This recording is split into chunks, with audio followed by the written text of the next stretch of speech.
જૂનાગઢમાં આગામી મહાશિવરાત્રીના મેળાને લઈને વહીવટી તંત્ર સજ્જ બન્યું છે। પ્રભારી મંત્રીની અધ્યક્ષતામાં કલેક્ટર કચેરી ખાતે સાધુ સંતોની ઉપસ્થિતિમાં મહત્વની બેઠક યોજાઈ હતી। વર્ષ 2026નો આ મેળો મિની કુંભ તરીકે ઉજવાશે, જેનો પ્રારંભ 11મી ફેબ્રુઆરીએ ભવનાથ મંદિરે ધ્વજારોહણ સાથે થશે। પ્રથમ દિવસે નાયબ મુખ્યમંત્રી હર્ષ સંઘવીની હાજરીમાં ભવ્ય ડમરૂ યાત્રા અને મહાઆરતી યોજાશે।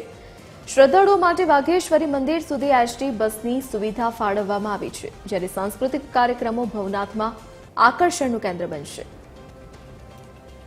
બધા સંતોના જે સજેશનો હતા, સજેશનો લે ખૂબ ભવ્યથી ભવ્ય ખૂબ સારો મેળો થઈ શકે એ પ્રકારની વ્યવસ્થા ગોઠવાય, એ પ્રકારની વ્યવસ્થા સાથે સંકલન કરી બધા સંતોના આશીર્વાદ લઈ અને ખૂબ સારી વ્યવસ્થા થાય એ પ્રકારનું પ્લાનિંગ કરવામાં આવ્યું। કોઈ પ્રકારનો પાસને લઈને વિવાદ ચાલુ નથી।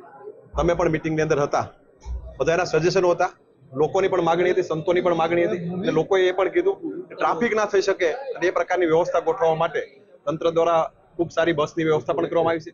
જે પણ લોકો આવશે એમને બસ મારફત ત્યાં લઈ જઈ શકાય અને કોઈ પ્રકારનું ટ્રાફિક ના થાય, કોઈ વીવીઆઈપી નહીં, પણ બધા સાથે મળીને સારી રીતે મેળાનું આયોજન કરી શકે, મેળો માણી શકે એ પ્રકારની વ્યવસ્થા ગોઠવવામાં આવી છે। એની અંદર કે જે આ મેળો તારીખ 11 થી 15 કેમ સારું જાય અને સમાજને કેવો મેસેજ જાય, એના માટે પ્રભુ પ્રજાજન, મહાજન અને આ સમાજ બધા ભેગા મળી કરી અને આ મેળો કેમ સુખ અને શાંતિ અને સમૃદ્ધિમય જાય એના માટે એક વિશેષ ચર્ચા કરવામાં આવી હતી।